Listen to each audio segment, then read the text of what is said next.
텔레비 앞에 앉았습니다. 텔레비를 시청하고 있는 과정에 앞에 비친 장면이 사고가 나서 사람들이 죽고 시신을 처리하는 그런 장면이 나왔습니다. 그때 아내가 아우 여보, 나는 저 죽는 거 보면 너무너무 무서워. 난 죽음을 보면 너무 무서워. 그러니까 옆에 있던 남편이 여보, 나는 사는 게 더 무서워.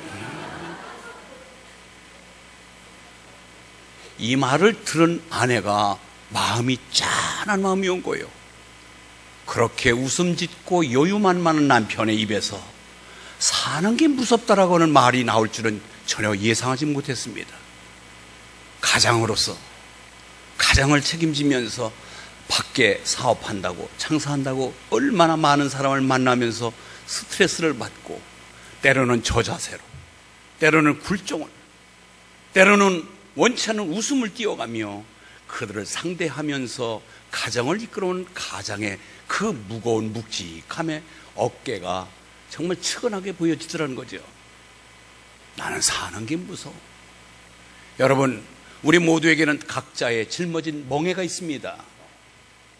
나라의 책임자인 대통령, 얼마나 묵직한 멍에가 있을까요? 지금 인기가 80%를 선회하는 정말 상승가도를 달리고 있지만 생각해보면 잠자리 들 때에 남북관계 어디서 어떻게 풀어야 될까? 돌출부로 트럼프라고 하는 사람은 대한민국 대통령을 의식하지 않은 가운데 대북 제재를 강경 노선으로 달릴 때에 이것이 풀리지 않는, 도저히 해결할 수 없는 가운데서 더욱더 업무적으로 막중한 짐을 짊어지게 하고 있습니다. 사드 문제, 그리고 중국과 미국의 눈치를 보면서 풀어야 될 문제, 그리고 무분별하게 제시했던 공약에 대한 실천, 많은 세수를 어디서 어떻게 끌어들일까? 아마도 그는 많은 무거운 멍에를 갖고 있을 것입니다. 회사의 사장, 비록 에쿠스에 몸을 싣고 있었지만 가는 길마다 그를 짓누르기는 시급을 10,000원대 이상으로 올려라. 비정규직을 정규직으로 만들어야 된다. 임금 인상을 부르짖고 있는 노사와의 관계를 해결해야 될 것들, 그는 많은 무거운 짐을 지고 있을 것입니다. 가정을 이끌고 있는 가장, 앞서서 말했듯이 가정을 책임져야 되고 아이 혼수금을 장만해야 되고 등록금을 대야 되고 늘어난 빚을 청산해야 됨에도 불구하고 감당할 수 없는 여러 가지 애압에 밀려오는 일들, 가정의 가장으로서 무거운 멍에를 짊어지고 있을 것입니다. 여기서 설교하고 있는 목사는 멍에가 없을까요? 개척 초기에는 어서 빨리 부흥해서 자립하기를 원한 무거운 묵직한 멍에를 짊어지고 출발을 했지만 교인이 한두 명 늘어나면서 그 교회의 교인들이 안고 있는 문제를 해결하기 위해서 말씀으로 위로해야 될, 환자들 병을 고쳐서 멀쩡한 사람을 만들기 위해서 기도발이 서지 않을 때 부담감, 거기다가 여기저기서 불거져 오는 많은 비난과 불평의 소리를 감수하면서 이 교회의 부흥이라고 하는 막중한 과정 앞에서 정체성을 벗어나서 부흥일로로 달려야 될 부담감들, 많은 무게감이 짓누르고 있죠. 이제 20년 성상의 시작과 동시에 함께 여기까지 온 이 자리를 나보다 더 나은 젊은 목사에게 자리를 양보해야 되는데 후임자를 어떻게 선정해야 될까? 과연 나보다도 더 멋있고 아름다운 이 강단을 지켜서 양떼들에게 기름진 말씀을 먹일 수 있는 좋은 목회자를 구하는 것은 저의 잠자리를 불편하게 만듭니다. 여러분, 이처럼 우리는 다 멍에가 있는데 그 멍에를 짊어지고 무거운 짐이 있는 우리의 삶, 짓눌려서 압사당할 직전에 있어서 끙끙거리고 전전해야만 할까요? 오늘 그 답을 본문에서 제시합니다. 수고하고 무거운 짐진 자들아, 다 내게로 오라. 내가 너희를 쉬게 하리라. 나의 멍에는 쉽고 편하니라. 내가 너에게 쉼을 주리라. 아버지 하나님께서 주님 보내시고 우리에게 무거운 짐을, 멍에를 진 자들에게 쉼을 주기 위하여 예수님을 보내셨는데, 그 예수님을 만나서 여러분들의 힘들고 어려운 모든 멍에와 무거운 짐들을 내려놓고 함께 가벼운 마음으로 쉼을 얻는 여러분의 삶이 되기를 주의 이름으로 축원합니다. 알렉산더 대왕 이야기입니다. 전쟁에 나가서 대승을 거뒀습니다. 많은 노획 물자를 얻었습니다. 그래서 한 마차에 금을 잔뜩 싣고 마부를 선정해서 그를 끌고 옵니다. 먼 거리로 오다 보니까 이 나귀가 지쳐서 이 수레를 끌기에 힘들어 보입니다. 그때에 마부는 마차에 실린 금덩어리를 몇 개 꺼내서 자기의 배낭에 짊어지고 마부가 마차를 끌고 있습니다. 이를 수상히 본 대왕이 그 마부에게 묻습니다. 자네 지금 무슨 짓을 하는가? 예, 나귀가 지금 마차를 끄는데 너무 힘들어하고 지쳐서 제가 저의 짐을 덜어주려고 무거운 짐을 잠시 제 어깨에 대신 나눠줬을 뿐입니다. 얼마나 기특해요. 처음에는 뭔가 흑심을 갖고 풀러서 자기 사제의 짐에 실는 줄 알았는데, 나귀에 비록 미물이지만 힘들어하는 모습을 보아서 저의 짐을 내가 좀 가볍게 덜어줘야 되겠다는 아름다운 마음을 갖고 그에게 짐을 나눠줬다고 하는 이야기를 들었을 때 대왕은 얘기합니다. 자네가 나눠진 짊어진 그 금덩어리는 자네 것이 될 것일세. 할렐루야. 우리는 나의 짐도 무겁지만 옆에 있는 사람의 무거운 짐도 있습니다. 이 무거운 짐을 함께 나눠질 수 있는 그런 여유로움이 필요합니다. 오늘 그런데 짐을 지기만 하면 끝나는 것이 아니라, 짐을 지면은 예수님이 내게로 오라. 짐진 자들, 수고하고 무겁고 멍에를 진 자야 내게로 오라. 예수님의 초대가 있습니다. 초청이 있습니다. 예수님의 초대와 초청은 단순해요. 쉼을 얻으리라. 할렐루야. 쉼을 얻으리라. 예수님의 쉼터, 예수님의 안식처, 그것은 우리 사람들이 제공한 어떤 안식처와 비교할 수 없는 좋은 안식처입니다. 그래서 어떤 사람이 이와 같이 예수님의 초대에 받을 대상은 누굴까? 예수님의 부르는 사람은 누굴까? 첫째, 수고하는 사람입니다. 오늘 수고하는 일을 초청하십니다. 수고하고 무거운 짐진 자들아 다 내게로 오라. 내가 너희를 쉬게 하리라. 여기 수고한다고 하는 것은 무거운 육체적인 노동을 의미합니다. 몸으로 때우는 것입니다. 여러분, 교회이든 가정이든 회사든 간에 머리로 하는 것도 있지만 내가 손수 몸을 움직이고 땀을 흘려야 될 일자리가 있습니다. 그래서 여기는 말하면 육체적인 노동을 의미합니다. 우리가 잘 알다시피 창세기에 보면은 하나님이 금지한 실과가 있습니다. 먹지 말라. 저 중앙동산에 있는 선악을 알게 하는 실과를 먹지 말라. 먹는 날에는 반드시 죽으리라. 그러나 유혹에 못 이겨서 그 선악을 알게 하는 실과를 먹었잖아요. 먹은 후에 하나님이 우리 인간에게 내린 형벌은 다른 것이 아니라 이런 형벌을 내렸습니다. 아담에게 이르시되 내가 내 아내의 말을 듣고 내가 내게 먹지 말라 한 나무 실과를 먹었은즉 땅은 너로 말미암아 저주를 받고 너는 내 평생의 수고하여야 그 소산을 먹으리라. 땅이 내게 가시덤불과 엉겅퀴를 낼 것이라. 내가 먹은 것은 밭의 채소인즉 내가 흙으로 돌아갈 때까지 얼굴에 땀을 흘려 먹을 것을 먹으려니와 내가 그것을 취함을 입었음이라. 너는 흙이니 흙으로 돌아갈 것이니라 하시니라. 창세기 3장에 있는 말씀입니다. 여러분, 우리는 하나님이 그나마 우리에게 축복을 주신 것은 땀을 흘려서 계속 이 땅에서 살도록 한 삶의 방법을 허락하셨습니다. 그래서 이제는 우리는 땀을 흘리고 땀의 대가를 지불받는 것은 하나님의 축복입니다. 그런데 우리 주변에는 땀을 흘리지 아니하고 공짜로 먹고 살려고 하는 사람들이 많습니다. 그래서 땀 흘리지 아니하고 공짜로 먹고 살려고 하는 사람을 불한당 같은 놈 그러죠. 불한당, 아니불자, 땀 한자, 무리당자입니다. 땀 흘리지 아니하고 먹고 살려고 애쓰는 건 불한당이라는 거죠. 그것은 성경에 배치되는 사람들입니다. 성경은 이제 땀의 대가를 지불받아라. 땀을 흘려라. 수고해라.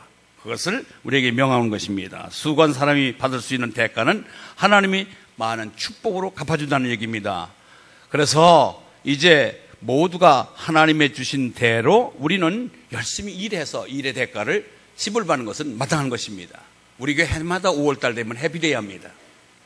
해피데이 하면은 뭐 그렇게 성황스럽고 대단하진 않지만 약간의 보답으로 그분들의 수고에 답하고 있습니다. 생각해 보세요. 해피데이 하는데 혼자서 70명 내지 80명을 모셔온다면은 여러분 한 사람 데려오려면 2번을 만난다고 하더라도 27, 24, 140번 찾아가야 됩니다. 품을 팔아야 됩니다. 그냥 갑니까? 야구르트라도 하나 사가지고 가야 됩니다. 아양을 썰어야 됩니다. 친절을 베풀어야 돼요. 선물을 공세해야 돼요. 데려올 때 또 차를 모셔와야 되고 식사를 대접해야 되고 얼마나 많은 수고와 땀이 흘려져 있는지 아십니까? 그런데 여러분들 맨몸으로 혼자 와 앉아있다가 얼마나 민구스러워요. 그래서 그분들에게 수고의 땀의 대가로 작은 보답을 우리 교회에서 하는 것입니다.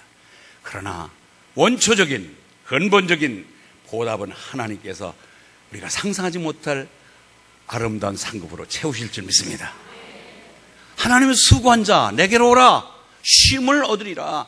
나중에 뒤에 가서 얘기하겠지만 쉼을 얻으리라고 하는 쉼이라는 단어는 만족함을 얻다 그 뜻이에요.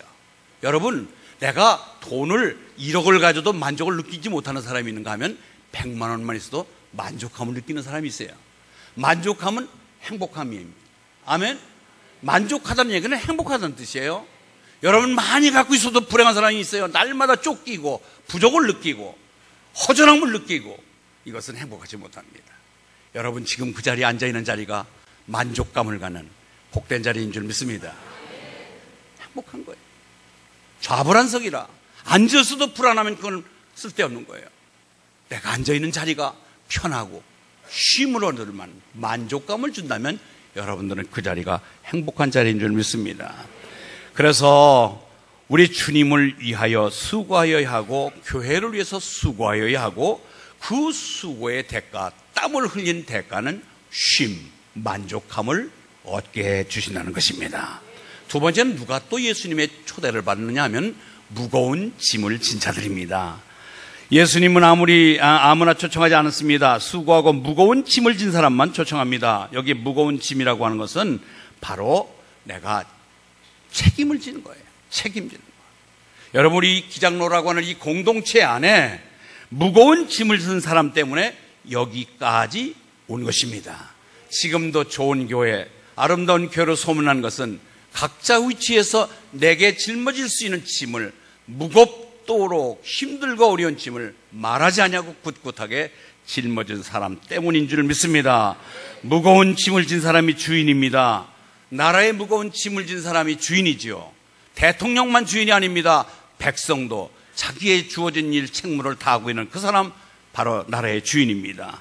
교회도 짐을 진 사람이 주인입니다. 담임 목사가 주인 아니에요. 절대로 담임 목사가 주인 아닙니다. 여러분의 위치에서 이 교회의 한 모퉁이를 짊어지고 굳굳하게 말없이 달려가고 있는 사람이 우리 교회의 주인인 줄 믿습니다. 아름다운 100세가지의 이야기라고 하는 책이 있습니다. 기독서점에 가면 아름다운 100세가지 이야기라는 책이 있습니다. 거기에 나오는 한 단면의 이야기를 여러분에게 소개합니다. 어느 아버지가 직장에서 실직을 당합니다. 많은 봉급을 받지 못했던 아버지인데 그나마 실직을 당하고 가게가 기울어져 있고 어렵습니다. 집에 돈 들어갈 일이 많습니다. 그런데 비가 오면은 천장에서 피가 셉니다. 집을 대대적으로 보수를 해야 되는데 보수할 돈이 없습니다. 비가 억수같이 쏟아질 때 밑에다가 대야를 받치고 양재기를 놓고 구석구석에 피를 막고 있습니다. 제일 많이 새는 곳에 큰 독 같은 걸 갖다 놓고 피를 대신 방바닥에 떨어지는 빗물을 받고 있습니다. 근데 그때 아버지가 잠시 나갔다 오리다 하고 집을 나갑니다. 아니 잠시 나갔다 오겠다고 하는 남편이 돌아오지 않냐고 아빠가 돌아오지 않습니다. 그래서 야 비도 오는데 왜 아버지가 돌아오지 않냐 하고 아버지를 찾으러 밖으로 나갑니다. 동네방네 찾다가 다시금 집으로 돌아오는데 아들이 얘기합니다. 엄마 저 우리 집 지붕에 저 시커먼 거 어떤 사람이 올라가 있는 것 같아. 그때 아내는 이내 눈치를 챕니다. 집에 빗물 새는 곳을 우산을 짊어지고 그것을 틀어막고 있는 남편의 모습을 발견합니다. 그때 남편의 자존심 문제도 있고 그래서 아들을 됐다, 빨리 들어가자 하고 집으로 끌어들입니다. 새든 억수같이 많이 새든 빗물이 새지 않습니다. 새지 않고 있습니다. 남편이 그곳에 축혀서 빗물을 막고 있는 것이죠. 온 밤을 새우면 남편은 내려오지 않냐고 비가 그칠 때까지 그 빗물을 막고 있었습니다. 엄마가 아들에게 자세한 얘기를 합니다. 아들아, 아버지의 자존심 때문에 얘기를 하지 않았는데 아버지가 지금 돌아오지 않고 있는 것은 저 천장의 지붕에서 우리의 편안한 밤을 위하여 빗물을 막고 있단다. 여러분, 무슨 얘기예요? 우리는 무거운 짐을 질 만한 책임의 소재를 갖고 있으면서도 자기의 짐을 지기를 서로 미루는 사람들이 많습니다. 무거운 짐을 지려고 하지 않습니다. 내가 질 수 있는 짐은 내가 책임질 수 있는 의식들을 갖기를 주의 이름으로 축원합니다. 공동체는 언젠가 내가 책임을 다하고 책임을 다 만끽한 그런 공동체는 살아난 공동체고 있을 만한 공동체가 될 줄 믿습니다. 베세다 광야라고 하는 광야길에 예수님이 나타나셔서 많은 사람들에게 교훈하고 병을 고칠 때에 여기저기서 모인 사람들이 인산인해를 이룹니다. 그런데 말씀이 너무나도 재미있습니다. 많은 사람들이 병을 고치기 위해서 그 자리를 떠나지 않습니다. 그런데 때를 고르는 것이 벌써 서너 길을 건너면서까지 그 자리를 지키고 있는 거예요. 너무 허기진 모습을 바라보는 예수님께서 제자들을 부릅니다. 얘들아, 이들에게 먹을 것을 좀 해결해 주거라. 자, 이 명을 받은 제자들은 첫째, 여기는 빈들이 있어요. 빈들인데 먹을 것을 찾을 수가 없습니다. 이 빈들에서 어떻게 먹을 것을 구할 수 있습니까? 불가능합니다. 밤이 돼서 어디 가서 먹거리를 구할 수도 없습니다. 200데나리온이라고 하는 큰 돈이 있어야만 이 많은 사람을 뭔가 먹거리를 사다 먹일 수가 있습니다. 돈이 없습니다. 모두가 없고 안 되고 불가능하다고 얘기할 때에 안드레라고 하는 제자가 야, 예수님께서 뭔가 해결책을 얘기했을 때는 뭔가 길이 있을 거 아니냐. 그래서 안드레가 그 회중들을 바라볼 때 어느 소년 하나가 다 말라 비틀어진 떡덩이 5개와 상품 같지도 않는 바닷가에 버려진 고기, 염장된 고기 2마리를 도시락으로 싸가져온 것을 발견합니다. 그 아이를 데리고 예수님에게 가지요. 예, 여기에 먹을거리라고는 이 아이가 갖고 있는 이 오병이어밖에 없습니다. 그때 그거를 예수님의 손에 들릴 때 축사하사, 그것을 축복 기도했을 때에, 오늘 여기 처음 오신 분들은 귀한 얘기가 들을 텐데, 장정만 5,000명을 먹이고 12광주리를 남기는 놀라운 기적이 발생됩니다. 우리는 이처럼 뭔가 모르게 책임을 지려고 하는 사람들, 뭔가 내가 해결하려고 애쓰는 사람들에게는 하나님의 길을 열어준다고 하는 교훈입니다. 여러분, 마태복음 25장에 보면 달란트 비유가 나옵니다. 주인이 어느 날 길을 떠날 때 종들을 불러 모읍니다. 각각 그 사람의 능력을 봅니다. 너는 5달란트, 너는 2달란트, 너는 1달란트. 이 종 3명에게 달란트를 맡기고 길을 떠납니다. 언제 돌아올 것이며 이걸 가지고 뭘 하라는 아무 미션을 주지 않습니다. 그렇게 하고 길을 떠났을 때에 5달란트나 2달란트 받은 종들은 이걸 가지고 나와서 열심히 장사를 해서 또 다시 5달란트를 남기고 또 2달란트 받은 사람도 2달란트를 더 남겼습니다. 근데 1달란트 받은 종은 야, 이거 괜히 잘못하다가는 까먹을 줄 모르니까 가서 저 땅에다가 묻어놓자 하고 땅에다 묻어놨다가 어느 날 갑자기 주인이 옵니다. 와서 야들아, 내가 너희들 돈을 맡겼는데 어떻게 되는가 나한테 와서 세마자. 그 세문을 요구할 때에 5달란트 받은 신바람이 납니다. 예, 주인님, 제가 가서 장사를 했습니다. 여기 5달란트 더 남겨서 10달란트를 가져왔습니다. 2달란트도 마찬가지. 예, 저도 열심히 장사해서 여기 4달란트를 갖고 왔습니다. 그때에 2달란트와 5달란트 배에 장사하여 이윤을 남긴 종들에게 잘하였도다. 착하고 충성된 종아, 내가 적은 일에 충성하였음에 내가 많은 것을 내게 맡기리니 내 주인의 즐거움에 참여할지니라. 할렐루야. 내 주인의 잔치에, 내 주인의 즐거움에 참여한다는 얘기는 예수님의, 하나님의 잔치에 초대된다는 것입니다. 그러나 한 달란트 받은 자는 와서 변명합니다. 24절 25절에 보니까 주인이여 당신은 굳은 사람이라 심지 않은 데서 거두고 해치지 않은 데서 모으는 줄을 내가 알았으므로 두려워하여 나가서 당신의 달란트를 땅에 감추어 두었나이다. 벗어서 당신의 것을 가지고 왔나이다. 잘했지요? 한 달란트 까먹지 않고 잘 가져왔습니다. 그때 주인은 한 달란트 받았던 그 종에게 뭐라고 얘기합니까? 26절 30절 보니까 악하고 게으른 종아, 시작. 악하고 게으른 종아, 나는 심지 않은 데서 거두고 해치지 않은 데서 모으는 줄을 내가 알았으냐. 그러면 내가 마땅히 내 돈을 취하려 하는 자들에게 밝혔다가 내가 돌아와서 내 원금과 이자를 받게 하였을 것이니라 하고 그에게 그 한 달란트를 빼앗아 무릇 있는 자는 마다 풍족하게 되고 없는 자는 그 있는 것까지 빼앗기리라. 이 무익한 종을 바깥 어두운 데로 내쫓으라. 거기서 슬피 울며 이를 갈리라 하시니라. 여러분, 2달란트, 5달란트 받은 사람이 이자놀이 하는 거 아닙니다. 땅 투기한 거 아니에요. 주식 투자해서 번 돈이 아닙니다. 장사했다고 그랬습니다. 여기 장사하시는 분들 계시지만은 장사가 만만치 않잖아요. 먼저 제 있던 담임 목사님이 부목사들이 많으니까 목사님들 목회가 어려우면 일찍 나가서 장사들 하세요. 그러길래 내가 속으로 그랬어요. 목사님, 장사가 목회보다 훨씬 힘듭니다. 내가 그랬어요. 일찍 문 열어야 돼요. 늦게 닫아야 돼요. 남들과 같지 않아야 돼요. 차별성을 가져야 돼요. 노력해야 돼요. 연구해야 돼요. 그래야 돈 법니다. 충무에 가면은 꿀빵집이 지금 32개가 있다고 그러는데 제일 늦게 창업한 사람이 지금 매상고가 제일 많이 올라간답니다. 그 사람은 앞에 있는 집들의 빵들을 다 먹으면서 부족한 부분을 보완한 거예요. 이야, 어떻게 하면은 더 차지게, 맛있게, 부드럽게 그것을 연구해서 만든 빵이 지금 제일 늦게 창업한 분이에요.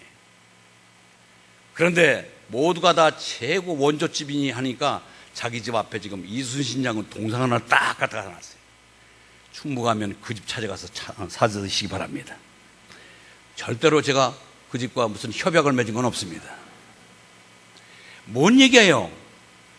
장사가 그렇게 쉬운 게 아니라 더 많이 노력하고 땀 흘려야 된다는 말이에요. 이 5달란트, 2달란트 받은 사람은 그렇게 땀 흘리는 장사, 힘든 장사를 통해서 이윤을 창출했습니다. 그때에 그 땀 흘림의 대가는 예수님의 초대입니다. 착하고 충성된 종이라는 칭호를 받음과 동시에 귀한 잔치에 참여하는 초대를 받게 된 것입니다. 세 번째, 누가 예수님과 하나님의 잔치에 초대를 받느냐면 멍에를 맨 사람들입니다. 멍에를 맨 자, 나는 마음이 온유하고 겸손하니 나의 멍에를 메고 내게 배우라. 여러분, 이 멍에는 여러분 시골 사는 사람들은 멍에를 다 아세요. 멍에를 모르는 분은 참 불행한 사람이에요. 멍에. 근데 이 멍에는 우리나라의 소가 짊어지는 멍에를 생각하면 이해가 쉽지 않습니다. 유대인들의 멍에를 이해해야 이 본문의 문제가 풀어집니다. 즉 무슨 말이냐면은 우리나라의 멍에는 소를 일감을 만든 소가 밭을 갈고 논을 갈 때는 한 마리가 멍에에 짊어지고 한 마리가 끄는데 이 유대인들의 멍에는 소는 꼭 2마리로 함께 끕니다. 그래서 멍에가 크죠. A소와 B소에 함께 멍에를 매서 같이 끄는 거예요. 그래야 여러분들이 이 문제가 풀어집니다. 그런데 오늘 예수님이 내가 너의 멍에를 메어주리라가 아니라 내가 멍에를 메었으니까 나와 함께 옆에서 내 멍에를 함께 맬 자를 찾는 거예요. 아멘? 지금 예수님이 내가 진 멍에를 짊어져 주는 게 아니라 내가 먼저 멍에를 너의 짐에, 너의 무거움에, 너의 힘든 문제를 내가 지려고 멍에를 내가 맸는데 너도 함께 매자는 얘기예요. 멍에를 예수님과 함께 맬 자를 지금 찾고 계신 거예요. 그런데 기꺼이 멍에를 함께 매기를 원하는 분도 계시지만은 멍에만 맬 때만 쏙쏙 빠져나가는 사람들이 얼마나 많은지 몰라요. 여러분, 지금 앉아서 드리는 예배의 자리가 여러분의 멍일 수도 있습니다. 매주마다 빠지지 아니하고 그 자리를 내가 지켜서 하나님께 영광을 돌리는 은혜의 자리가 된다면 여러분들은 예수님과 함께 멍에를 짊어지고 있는 것입니다. 여러분의 봉사의 손길이 오늘도 이 색스폰을 가지고 하나님께 찬양으로 영광을 돌렸지만 나에게 준 달란트를 가지고 나에게 주신 은사를 가지고 하나님 앞에 기쁨을 드리며 유익을 드린다면 여러분들은 그 멍에를 잘 감당하고 있는 중입니다. 예수님께서 말씀합니다. 나와 함께 멍에를 지어줄 수 없겠느냐? 여러분, 내가 여기 있나이다 나를 보내소서 하고 함께 기꺼이 멍에를 짊어지기를 바랍니다. 그렇다면 예수님이 원하시는 멍에는 뭘까요? 도대체 예수님이 원하는 멍에는 뭘까요? 첫째로 하나님 나라 확장이 예수님의 멍에입니다. 예수님이 짊어지고 함께 지자고 하는 예수님이 짊어진 멍에는 하나님 나라 확장입니다. 할렐루야. 30살 동안에 예수님은 육신의 아버지 요셉의 일을 도와서 목수일을 돕습니다. 그런데 이제 공생애 30살이 되면서부터 본격적으로 자기의 일을 수행하고 계시는데 그때 40일 금식 기도를 끝내시고 이제 곧이어서 나가서 첫 마디가 뭐냐면은 마가복음 1장 15절의 말씀입니다. 첫 마디 읽습니다. 시작.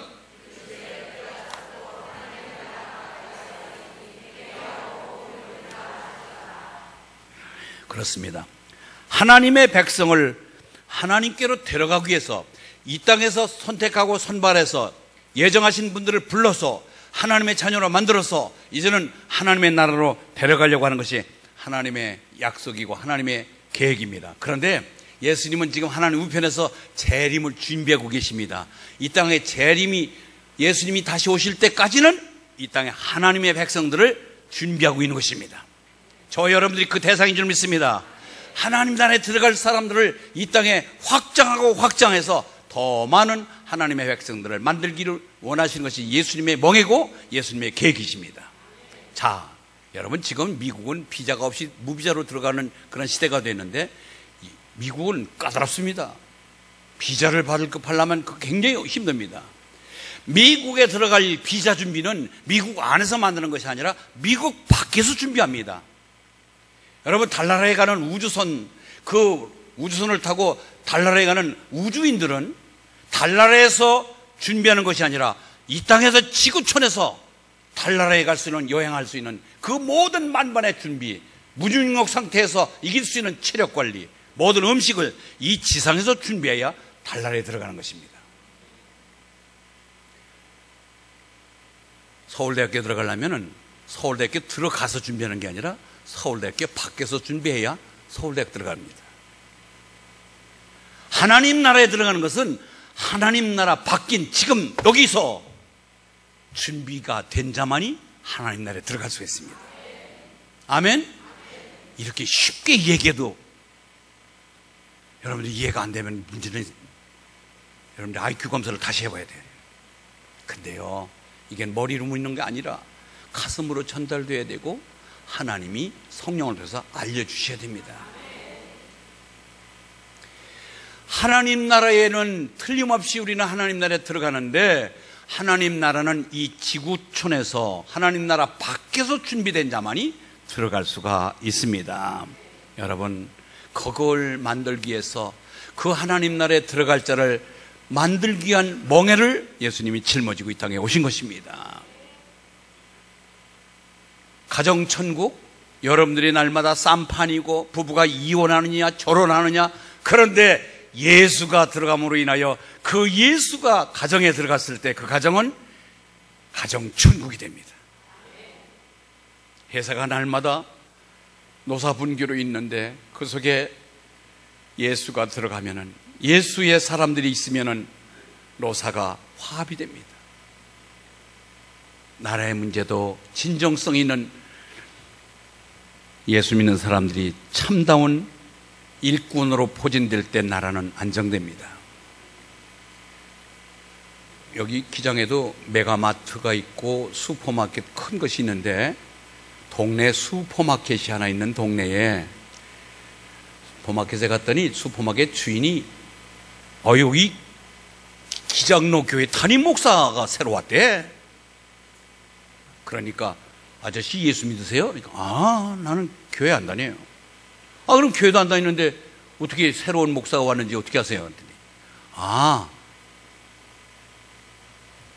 우리 슈퍼마켓에 그 교회 다니는 집사인가 뭔지는 모르지만 예산값을 안 갚았어.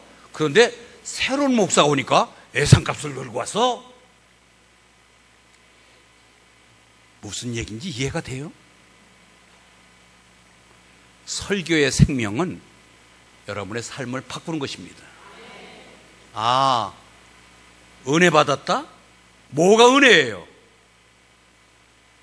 달변가가 은혜입니까?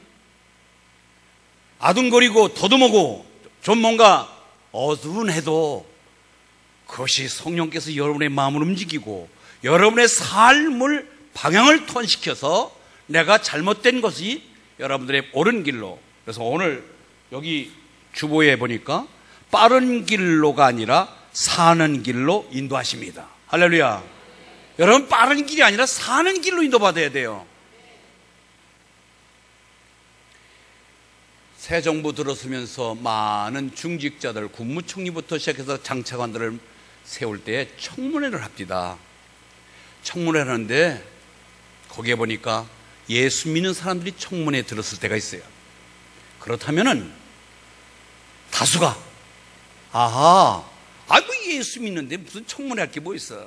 묻지도 따지도 말고 부사 통과지 이렇게 돼야 되지 않겠어요? 예수 믿는데 무슨 청문회가 필요해요? 깨끗하고 청빈하고 결점이 없는데 무슨 청문회가 필요해요? 그런데 그럽니까? 나는 아슬아슬해요. 차라리 안 믿는 사람보다도 더하지나 말았으면 좋겠다는 그것이 다행스러움을 느낄 때가 참 많아요. 그렇다면은 여기서 지금 설교를 듣고 있는 여러분들이나 설교하는 나에게도 한번 질문합니다. 여러분들은 정말로 주님 보시기에 여러분의 삶은 깨끗합니까? 여러분은 정직합니까? 우리 예수 믿는 사람들, 지금 잠자는 사람들 특별히 여러분 정직해요? 우리가 뭔가 무겁고 또 멍해라고 하는 것들, 이 멍해는 내가 하나님 앞에서 해야 될 도리를 다하는 것이 멍해인 줄 믿습니다. 저 집에 예산가 안 갚더니 새로운 목사가 오니까 예산가 갚더라. 지금 주변에 예산값 지고 있는 사람 새 목사 올 때까지 기다리는 것입니까? 오늘 설교 이후에 여러분의 예산값이 청산되기를 바랍니다. 예수님이 원하시는 멍에는 두 번째 뭐냐면 영혼 구원하는 전도가 예수님의 멍에입니다. 마태복음 1장에 보니까 예수님은 이 땅에 오신 목적을 분명히 마가복음에 말하고 있는데, 마가복음에 보니까 이르시되 우리가 다른 가까운 마을로 가자. 거기서 전도하리니 내가 이를 위하여 왔노라 하시니.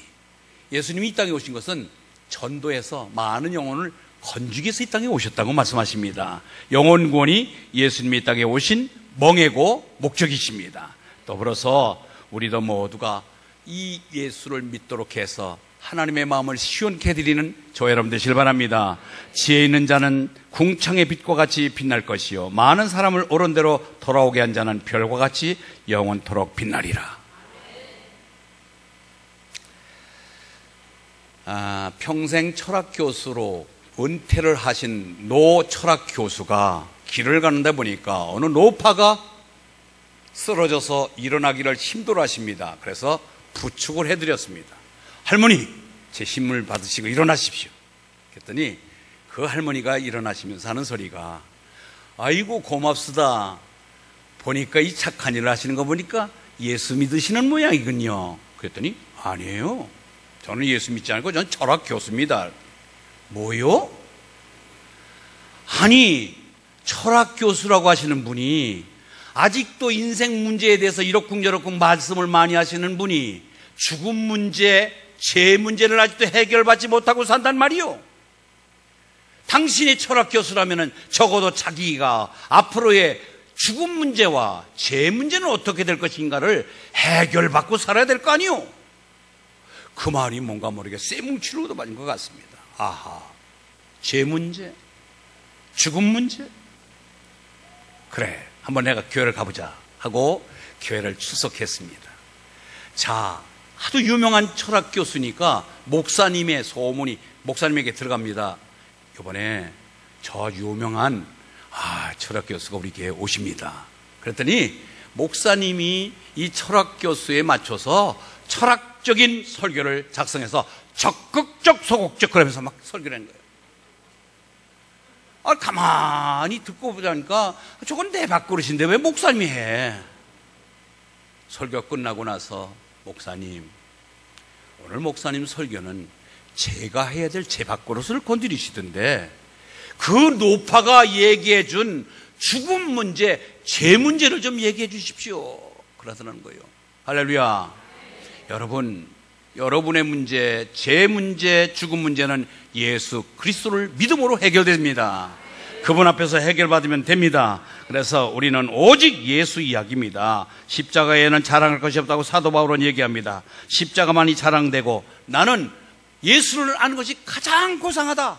그동안에 내가 자랑했던 것, 혈연, 지연, 학연, 모든 것 다 필요 없다. 예수를 알고 보니까 이것이 최고의 좋은 것이로구나. 수고하고 무거운 짐진 자들아 다 내게로 오라. 내가 너희를 쉬게 하리라. 내 멍에는 씻고 평안이라. 이 예수 곁으로 달려오는 여러분의 삶 되기를 바랍니다. 그러면 너의 마음이 쉼을 얻으리라. 이 쉼이라고 하는 것이 뭐라고 그랬어요? 만족이라고 했습니다. 따라서 만족. 예.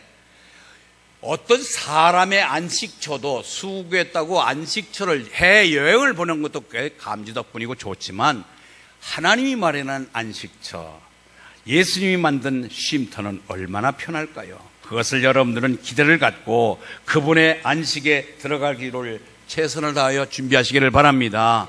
이제 한 예언을 마치겠습니다. 오늘 우리가 쉼을 얻는 방법은 딱 세 가지라고 그랬습니다. 누가 초대받는다고요? 쉼터로? 수고한 자, 두 번째 무거운 짐진 자, 그 다음에 멍에를 진 자. 그러면은 이것처럼 우리는 이 이야기를 드리고 이제 마치려고 그러는데 저도 여러분들에게 주어진 수고로움을 계속 하시고요, 무거운 짐 내려놓지 마시고요, 멍에를 예수님과 함께 지시기를 주의 이름으로 축원합니다. 이스라엘 사람들은 당대에 50년이 되면 희년이라고 하는 절기를 맞습니다. 뭐요? 따라서 희년. 잘못하면 발음 잘해야 돼요. 희년. 그런데 이 희년을 맞으면은 모두가 원상태로 돌아가는 거예요. 내가 가난해서 밭을 팔았습니다. 50년 되면 그 밭 나한테 다시 돌아와야 돼요. 내가 힘들어서 노예가 됐습니다. 50년 되면 자유인이 되는 것입니다. 그래서 50년이 되면 모두가 원위치 되고 해방되는 것이 희년입니다. 어느 부요한 집안에 많은 노비가 있는데 희년이 됩니다. 내일이면은 자유의 몸이 되는 노비들이 있습니다. 그런데 그를 부릅니다. 저녁에. 여보게들, 자네들 우리 집에서 그동안 수고 많았네. 그런데 마지막에 내가 한 가지 부탁을 할 텐데 여기 집단을 내가 하나씩 줄 테니까 이 집단을 가지고 가는 새끼를 좀 마음껏 꼬놓고 가기를 바라네. 그러고서 수인 나가버렸어요. 그러니까 그 노비 중에서 아이고 거꾸로 가도 이 밤만 지나면 내가 이제 자유인이 되는데 미쳤다고 내가 새끼를 꼬냐? 새끼를 하나도 안 꿉니다. 어떤 사람은 한 두뼘 찰고 두뼘 좀 새끼를 꼬놓고서 잠잤습니다. 에라이 이거 언제 다 꾸고 있어? 그냥 동화밭줄처럼 굵게 꽂다가 가늘게 꽂다가 불규칙하게 새끼인지 동화밧줄인지 모르게 그냥 대충 이렇게 꼬놓고 잔 사람도 있습니다. 마지막 종 한 명은 그래, 내가 힘들었어도 어려웠어도 이 집에서 밥 먹으며 자녀들 키우고 내가 여기까지 왔는데 이제는 정든 이 집도 내가 오늘 마지막 봉사의 기회구나 해서 정성껏 가는 새끼를 길게 꺼놨는데 새벽이 되자마자 주인이 종들을 부릅니다. 자네들 어제 저녁에 내가 부탁을 하는 새끼를 좀 가져와 보게나. 그리고 광을 엽니다. 그의 하인을 지켜서 큰 단지를 옮겨오는데 거기에 보니까 엽전꾸러미가 가득 들었습니다. 여러분, 동전의 가운데 구멍이 나 있잖아요. 자네들 꼰 새끼에다가 가져갈 것만큼만 꼬아서 자네 것으로 만들게. 자, 하나도 안 꼰 사람은 한 뼘도 가져갈 수 없습니다. 두어 뼘을 꼰 사람은 두어 뼘밖에 깰 수가 없습니다. 굵게 꼰 사람은 들어가지를 않습니다. 그러나 가늘게 원칙대로 지시대로 잘 꼰 사람은 많은 동전 꾸러미를 꿰어가지고 그래서 훗날 아주 아내와 자식들하고 알콩달콩 잘 살았다는 얘기입니다. 무슨 얘기예요? 수고하고 무겁고 멍해진 대가는 분명히 있습니다. 여러분, 공짜 없습니다. 교회에 휴지 한 잔 주세요. 하나님이 위해서 포인트 점수를 주십니다. 길가에 어렵고 힘든 자들 손잡아 주십시오. 애로운 독거노인 찾아가서 한번 등 긁어 주십시오. 하나님이 여러분들에게 포인트 점수를 계산해 주실 것입니다. 무더위가 다가오고 있습니다. 그동안에 나 하나 추스리기가 힘들었던 이 날씨와의 경쟁 잘 이기셨습니다. 다시 한번 믿음을 복돋고서 이제 주님의 음성을 듣고 수고하고 무거운 짐 지고 멍에 잘 져서 많은 상을 쉼을 얻는 여러분의 삶이 되기를 주의 이름으로 축원합니다. 하나님 감사합니다. 오늘 주신 말씀이 영의 양식이 되어서